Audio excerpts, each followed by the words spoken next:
بسم اللہ الرحمن الرحیم۔ ناظرین، حسب وعدہ حسب معمول آغاز کی آواز میں ساجد کاظمی حاضر ہے۔ ہمارا آپ سے وعدہ ہے کہ ہم نے ہمیشہ مظلوم، محروم، بے انصافی کا شکار، لاقانونیت کا شکار عوام الناس کی نمائندگی کرنی ہوتی ہے، اور اس میں کس حد تک کامیاب ہیں آپ کی لائکنگ، آپ کی پسندیدگی ہمیں بتا رہی ہے کہ ہم اللہ کے فضل و کرم سے کافی حد تک اس میں کامیاب ہیں۔ آج ہم ایک ایسی شخصیت کے پاس موجود ہیں جو لاقانونیت کا شکار، بے انصافی کا شکار، مقتدر حضرات کی بے انصافی کا شکار ہیں۔ ان لوگوں کی نمائندگی کے لیے وہ خود عوام الناس میں آ گئے ہیں، جو لیسکو میں کم از کم پہلے 75 سالوں میں ایسا نہیں ہوا۔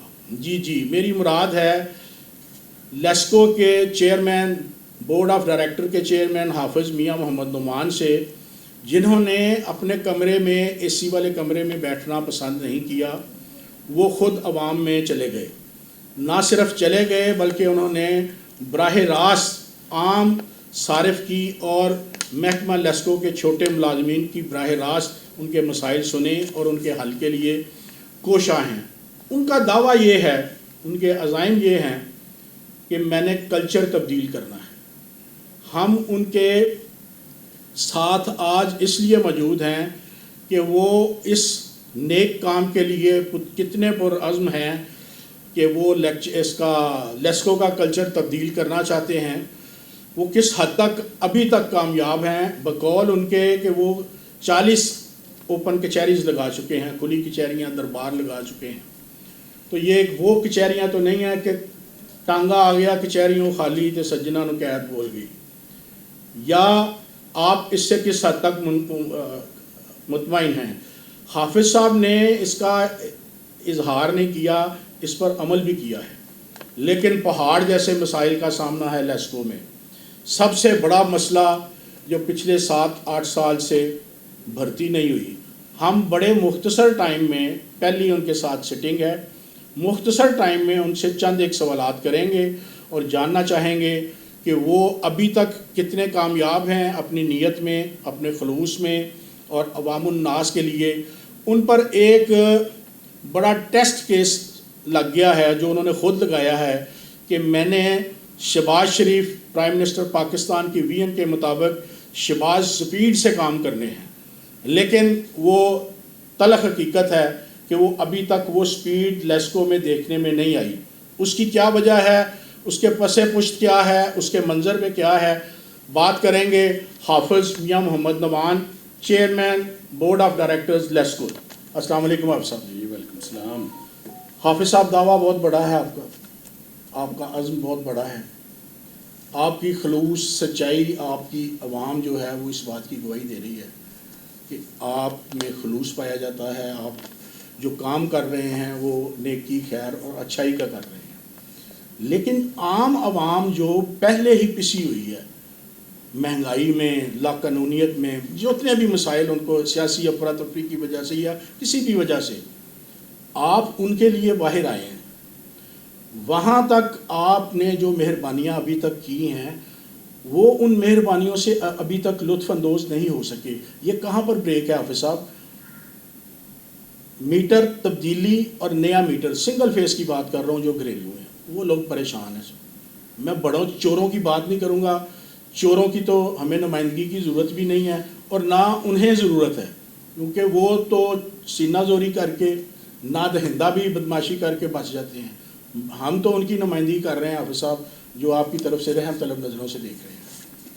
دیکھیں، میں بڑا مشکور ہوں آپ کا، اپنے بڑے ایک اہم موضوع کے اوپر اور بڑے اہم محکمے کے اوپر جو لوگوں کو روشنی دینے کا ذمہ دار ہے اور پاکستان کی سب سے بڑی ڈسکو ہے، اس موضوع پہ آپ نے یہ پروگرام رکھا ہوا ہے۔ میں سمجھتا ہوں کہ بڑی اہمیت کا حامل یہ پروگرام ہے، اور جس طرح آپ نے بتایا کہ اپنے انٹرو کے اندر کہ جو اللہ تعالیٰ کی مہربانی سے ہمارا ایک عزم ہے، ارادہ ہے، وہ یہ ہے کہ ہم پبلک تک پہنچیں اور پبلک کے جو اصل مسائل ہیں ان کا ادراک کریں۔ اور اس کا آپ نے دیکھا کہ ہم نے جو پہلا سٹیپ ایک اٹھایا تھا کہ ہم نے کھلی کچہریاں شروع کی، اس کی بنیادی اس کا مقصد بھی یہ تھا کہ جو بہت سارے مسائل جو اس محکمے کو درپیش ہیں باقی پاکستان کے محکموں کی طرح، جس میں گڈ گورننس کے مسائل ہیں، کرپشن کے مسائل ہیں، ڈیلیورنس کی کمی کے مسائل ہیں، اور مختلف قسم کے جو ایک عام صارف ایک عام آدمی جو چیزیں فیس کرتا ہے اس کی اصل میں اس کو کنگھالا جائے, اس کو دیکھا جائے, اس کا ادراک کیا جائے کہ اصل مسئلہ ہے کیا. اس حوالے سے ہم نے مختلف جو لیولز پر ری اسٹرکچرنگ شروع کی ہے اس محکمے کے اندر, مختلف کمیٹیز بنائی ہیں. BOD یہ نیا تشکیل دیا جناب وزیر اعظم پاکستان میاں عمر شہباز شریف صاحب نے. تقریباً 6 ماہ اس BOD کی کانسٹیٹیوشن کو ہو گئے ہیں.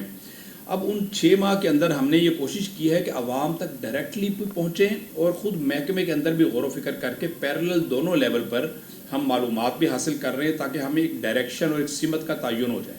تو آپ نے ابھی جو اپنی بات کی ہے بیسیکلی اس میں صحیح بات کی ہے کہ سمت کا تعین اصل میں ضروری ہے کہ ایڈوانسمنٹ تو ہم نے کر دی ہے, قدم ہم نے آگے بڑھا دیا ہے. تو اس میں سب سے پہلے تو آپ نے یہ دیکھا کہ ہم نے جو کھلی کچہریوں کا سلسلہ شروع کیا جیسے آپ نے ذکر کیا ہے, اس میں آپ خود دیکھتے ہیں کہ ہر کچہری میں 200, 250, 400, 300 اپلیکینٹس آتے ہیں اور عام ایک آدمی آتا ہے اور across Lahore across LESCO domain لوگ آتے ہیں. اوکاڑا سے بھی بعض دفعہ آ جاتے ہیں, قصور سے, ننکانہ سے, لاہور سے, شیخ پورہ سے, تمام جگہوں سے لوگ وہاں پر آتے ہیں اور اپنے مسائل کا وہاں پر بے جھجک ہو کر بے دھڑک ہو کر وہ مسائل کو اپنے بیان کرتے ہیں. اور اس موقع پہ ان کو کوئی ڈر یا خوف نہیں ہوتا کہ ہمارے خلاف کوئی انتقامی کارروائی ہوگی. ہم لوگوں کو انکریج کر رہے ہیں حریت کے لیے اور ایک آزادی رائے کا اظہار, کہ آپ اپنی رائے کا اظہار بے خوفی سے کریں. یہ محکمہ آپ کی خدمت کے لیے نہ کہ آپ پر حکمرانی کے لیے ہے. تو اس حوالے سے ہمیں اللہ تعالیٰ کی مہربانی سے آپ نے دیکھا کہ ایک تو یہ کہ ایٹ دا اسپاٹ لوگوں کے مسائل حل ہو رہے ہیں اور اس میں تقریباً میں یہ نہیں کہوں گا کہ 100% کمپلائنس ہے, 90% کمپلائنس کا میں نے لیول چیک کیا ہے کہ 90% تک ایسے لوگوں کے مسائل الحمدللہ حل ہو رہے ہیں. اور اس کا لیکن جو 10% کا ایک بیک لاگ رہ جاتا ہے اس کا بھی ہم ایک فالو اپ کا ہم نے میکانزم بنا لیا ہے. دوسرا اس سے ہمیں اصل مسائل کا ادراک ہو رہا ہے, ہمیں پتہ چل رہا ہے کہ کس علاقے کے اندر گورننس کی کیا کمی ہے, کس علاقے کے اندر کس نوعیت کی شکایات ہیں, کس علاقے کے اندر جو عملہ ہے وہ عوام کے ساتھ اس کا ایٹیچیوڈ کیا ہے, عوام کے ساتھ اس کا رویہ کیا ہے, آفیسر سے لے کے SC, XCN, SDO, line superintendent, lineman, meter reader اور جتنا بھی آپ کا سٹاف ہے اس کا جو رویہ ہے ہمیں بہت بڑی ریفلیکشن لوگوں کی فیڈ بیک سے ہمیں آ رہی ہے, جس کی بنیاد پر ایک ڈیٹا مرتب ہو رہا ہے اور جس میں ایک پراپرلی شارٹ لسٹنگ کا ہم نے سلسلہ شروع کیا ہے کہ اس بنیاد پر ہم نے انشاءاللہ تعالیٰ فیوچر کے اندر فیصلے کرنے ہیں کہ کس نے اس محکمے میں رہنا ہے اور کس نے نہیں رہنا. کیونکہ اب یہ قائم صاحب میں آپ کو بتا دوں بڑا واضح چیز ہے کہ جو محکمے ہیں وہ بیڈ گورننس کو, یہ اب کمپنیز بن گئی ہیں اور ان کمپنیز نے آگے فردر پرائیویٹ سیکٹر کو انوالو کرنا ہے, کارپوریٹ ورلڈ کے اندر جانا ہے, کمپٹیشن کی فضا میں جانا ہے. جیسا کہ آپ کو علم ہے کہ منسٹری آف پاور کے اور حکومت پاکستان کا ایک ویژن ہے کہ الٹیمیٹلی ہم نے میسیولی پرائیویٹ سیکٹر کو انوالو کرنا ہے. تو کمپیٹیٹیو سچویشن میں جانے کے لیے, ایک کمپیٹیٹیو انوائرمنٹ میں جانے کے لیے آپ کو گورننس کو بہترین کرنا پڑے گا, آپ کو ایسٹ مینجمنٹ کرنی پڑے گی, آپ کو ڈیلیوری دینی پڑے گی, ورنہ آپ 0/0 آپ کی حیثیت ہو جائے گی. آپ کی معاشرے میں یہ جتنے ڈسکوز ہیں ان کی کوئی اہمیت نہیں رہے گی. تو اس لیے میں سمجھتا ہوں کہ اب جو ہے یہ واضح فیصلہ کرنا پڑے گا کہ اگر جہاں پر ڈیلیورنس نہیں ہے اور بار بار کی وارننگز کے باوجود, ایک تجربے کے باوجود, پھر وہاں سے ہم انشاءاللہ ان لوگوں کو صرف سسپینڈ نہیں ہوں گے یا شو کاز نوٹس نہیں بلکہ ٹرمینیشنز ہوگی. یعنی یہ ٹرمینیشنز ہوں گی اور اس پراپر انکوائریز کے بعد, پراپر ڈیلیبریشن کے بعد.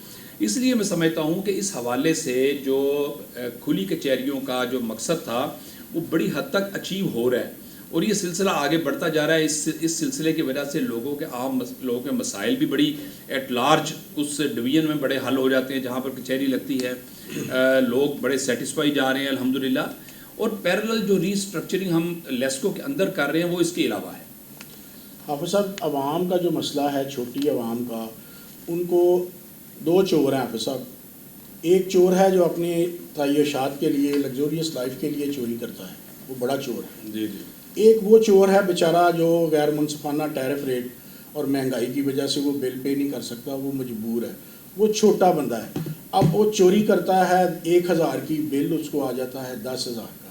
یہ غیر منصفانہ جو معاملات ہیں اور اختیارات ہیں یہ آپ کے نوٹس میں ہیں یا نہیں؟ ان پر سخت نوٹس دیں. اس کے ساتھ جو لیسکو کا سٹاف جو ان کی سروسز ان کو پرووائڈ کرتا ہے, آپریشنل سٹاف, وہ بل ڈسٹریبیوٹر ہے, وہ میٹر ریڈر ہے, وہ لائن سٹاف ہے, ان کو میٹیریل نہیں دیا جاتا. میٹر ریڈر کو وہ موبائل نہیں دیے جا رہے. بل ڈسٹریبیوٹر ہیں وہ تعداد میں بڑے کم ہیں وہ ان کی بھی ایک اپنی مسئلے مسائل ہیں. آپ دونوں اطراف پر دیکھیں گے, چیک اینڈ بیلنس ہوگا تو پھر آپ ڈیلیور کر دیکھیں ایگزیکٹلی آپ نے بالکل ٹھیک بجا بات کہی ہے. میں سمجھتا ہوں کہ دیکھیں دونوں چیزیں پیرلل چلتی ہیں. گورننس اور ایک اچھی گورننس اور ایک اچھے انداز میں ایڈمنسٹریشن کو چلانا, لوگوں کو ڈلیوری دینی, اس کے ساتھ جو چیزیں لازم و ملزوم ہیں وہ ان کا اصل میں آپ نے ذکر کیا ہے کہ ایک تو اویلیبلٹی آف میٹیریل ہے اور دوسرا ہیلتھ اینڈ سیفٹی اور جو ورکر کام کر رہا ہے اس کی ویلفیئر کا خیال. یہ دیکھیں یہ سارے نظام پیرلل جب چلتے ہیں تو رزلٹ آتے ہیں. خالی گورننس جو کا نعرہ لگانے سے مسائل حل نہیں ہو جاتے, بلکہ اس کے ساتھ اس چیز کو انشور کرنا کہ بڑے ٹرانسپیرنٹ طریقے سے, شفاف طریقے سے آپ کی پرکیورمنٹ ہو, ساری آپ کا انوینٹری کنٹرول اسٹیبلش ہو, آپ کی جو بر وقت جو پرچیز ہے اس کو انشور کیا جائے, کسی قسم کی سامان کی کمی جو ہے وہ نہ آئے. اس کے بعد اس کی جو ایشوئنس کے اندر پورا ایک پروسیجر ہے, اس میں ایک بڑا ٹرانسپیرنٹ پروسیجر اڈاپٹ کر کے اس کی ایشوئنس آگے کی جائے, جو آپ کی پرپوزلز بنتی ہیں ان پر عمل درآمد ہے. اور تیسرا جو ہے سب سے بڑا اہم میں سمجھتا ہوں کہ جو ہزاروں کی تعداد میں یہاں پہ لائن مین ہیں, یہاں پہ میٹر ریڈر اور جو بھی سٹاف کام کر رہا ہے, ان کی سیفٹی, ان کی سیکیورٹی, ان کی ہیلتھ ہے, اور ان کو پورا اکوپ کرنا ان تمام جو ورلڈ لیول کے سٹینڈرڈز ہیں, پوری جو دنیا میں سٹینڈرڈ چلتے ہیں اس کے مطابق اکوپ کرنا, میں سمجھتا ہوں کہ یہ ایک بنیادی چیز ہے. اگر ہم پیرلل سارے ایریاز پہ کام کریں گے تو نتائج آئیں گے, ورنہ کسی ایک ایریا کو ہم نے چھوڑ دیا تو نتائج نہیں آئیں گے. اس لیے میں سمجھتا ہوں کہ الحمدللہ بی او ڈی نے آپ نے دیکھا کہ 6 مہینے کے اندر اندر جو پچھلے بورڈ نے, جو ایک پچھلی حکومت جو تھی جس نے کہ 3 سال تک پرچیز کو روکے رکھا, انہوں نے ڈیلیورنس نہیں ہونے دی, انہوں نے کوئی 1 روپے کی پرچیز نہیں ہونے دی. جب یہ بی او ڈی کانسٹیٹیوٹ ہوا تو اپنا بالکل سٹور خالی پڑے ہوئے تھے, تو آپ نے دیکھا کہ کیسے اس بی او ڈی نے آتے ساتھ ہی پرچیز الاؤ کی, لوگوں کو ایک پلینٹی آف اپنا ٹرانسفارمر آئے, میٹرز آئے لاکھوں کی تعداد میں, انسولیٹڈ وائر آئی, پولز آئے, اور آج دیکھیں کہ تقریباً 1800-1900 کے لگ بھگ جو ٹرانسفارمر لگ چکا ہے, تقریباً 5.5-6 لاکھ میٹر یا ریپلیس ہوا ہے یا نیا کنیکشن لگا ہے. ابھی بھی کوئی 60-70 ہزار کی پینڈنسی چل رہی ہے جو کہ انشاءاللہ بڑی جلدی ختم ہو جائے گی. تو اس سے کیا ہوا کہ ہم نے ایک دفعہ سپلائی کو پورا بحال کر کے, اب یہ ٹیسٹ کیس ہے لیسکو کے ملازمین کے لیے, لیسکو کے آفیسرز کے لیے, کہ جب ان کو ساری سپلائی, پھر ہم نے ویلفیئر کے اندر ہم نے جو مرحومین تھے, جو ڈیورنگ سروس جو لوگ فوت ہو جاتے تھے, ان کے لیے 2019 سے جو ان کی جو بیوہ اور یتیم بچوں کے لیے جو حکومت نے پیکج, وزیر اعظم پیکج اناؤنس تھا, وہ انہوں نے بین کیا ہوا تھا, ہم نے وہ فوری طور پہ اوپن کیا. ہم نے اس کے بعد بونس اناؤنس کیا, جو کہ ہم ابھی بھی ہم منسٹری سے کہہ رہے ہیں کہ آپ فوری طور پہ ہمیں پرمیشن دیں, ہم اس عید الاضحیٰ کے اوپر ہم بونس دینا چاہتے ہیں. ہمارے بی او ڈی نے بونس منظور کیا ہوا ہے ملازمین کے لیے. اس کے علاوہ میں نے واضح اعلان کیا ہے کہ ملازمین کی ویلفیئر کے لیے میرے پاس جو پرپوزل آئے گی ہم دل و جان سے اس کے اوپر حاضر ہیں. ہم انشاءاللہ تعالیٰ ان ملازمین کو, ہم نے کوئی خدا نہ خواستہ یہ کوئی معمولی لوگ نہیں, انسان ہے اور اشرف المخلوقات ہیں, ان کی ہم نے قدر کرنی ہے. ان کو ہم نے جو دنیا کے سٹینڈرڈ ہیں, جو ورلڈ لیول کے سٹینڈرڈ کے مطابق سہولیات اور جو ان کی داد رسی ہے, یہ اپنے لیے, یہ اپنی جان کو لوگوں کے لیے خطرے میں ڈالتے ہیں. ہم نے ان کو مکمل داد رسی کرنی ہے اور مکمل ان کا ساتھ دینا ہے. تو میں سمجھتا ہوں انشاءاللہ تعالیٰ یہ ساری ایک کوآرڈینیٹڈ ایفرٹ سے انشاءاللہ ہم امید ہے کہ ہم ان معاملات کو انشاءاللہ حل کر پائیں گے. جی ناظرین, مسائل کا انبار ہے. حافظ صاحب سے پہلی نشست ہے, تو جو اوپن کچہریز میں لوگوں نے حافظ صاحب کو سنا, دیکھا, انہوں نے ہمارے چینل کو اپروچ کیا. آخر میں انہی لوگوں کا میسج دے کے اجازت چاہوں گا کہ حافظ صاحب ذہنی آسودگی اور دلی اطمینان کے لیے آپ کی ذمہ داری میں شامل ہے کہ آپ اپنے امپلائیز کی تعلیم کا, صحت کا اور ٹریننگز کا خیال رکھیں. یہاں پر جو سرکل لیول کے ٹریننگ سینٹرز ہیں وہ ان آرڈر نہیں ہیں, عدم توجہ کا شکار ہیں, اور یہ ٹریننگ جو ہیں یہ جان لیوا حادثات سے بچاؤ کا بنیادی کردار ادا کرتے ہیں. جو آپ کے سکول ہیں, آپ کا چھوٹا عملہ جو آپ کی خدمت کرتا ہے, جو روشن رکھتا ہے, جو جان دیتا ہے, جو جسمانی اعضاء قربان کر کے سسٹم کو ہولڈ کیے ہوئے ہے, چکا چوند روشنیوں کا ذمہ دار ہے, ان کے بچے تعلیم حاصل نہیں کر رہے, وہ کم از کم سکول جو ہیں وہ اور کچھ نہیں تو کالج بنا دیں. جو ڈسپینسریاں ہیں وہاں پر کلیکشن سینٹر بنوا دیں کہ یا شالہ مار سے فیروز پور روڈ پر جانے کے لیے ایک ٹیسٹ کروانے کے لیے بندے کو پیسے خرچ کرنے پڑتے ہیں, ٹریول کرنا پڑتا ہے. بنیادی ضروریات ہیں, آپ ان کا خیال کریں. یہ لوگ جان دیتے ہیں حافظ صاحب، یہ اپنے جس قیمتی جانی اعضاء قربان کرتے ہیں آپ کے لیے. اور دوسری بات جو آپ کی پرائم ڈیوٹی ہے اور اس محکمے کی ڈیوٹی ہے کہ بہتر سے بہترین سہولیات فراہم کرنا. چھوٹے صارف کا خیال کریں، ان کے لیے جو بددیانتی پر مبنی جو ڈیٹیکشن بلز ہیں، جو ان کے میٹرز کے معاملات ہیں، ڈیفیکٹو میٹرز کے معاملات، ان پہ غور فرمائیں. اللہ پاک آپ کو اپنے عزائم میں کامیاب کرے. آغاز کی آواز میں ساجد کاظمی کو اجازت دیجیے. اللہ حافظ.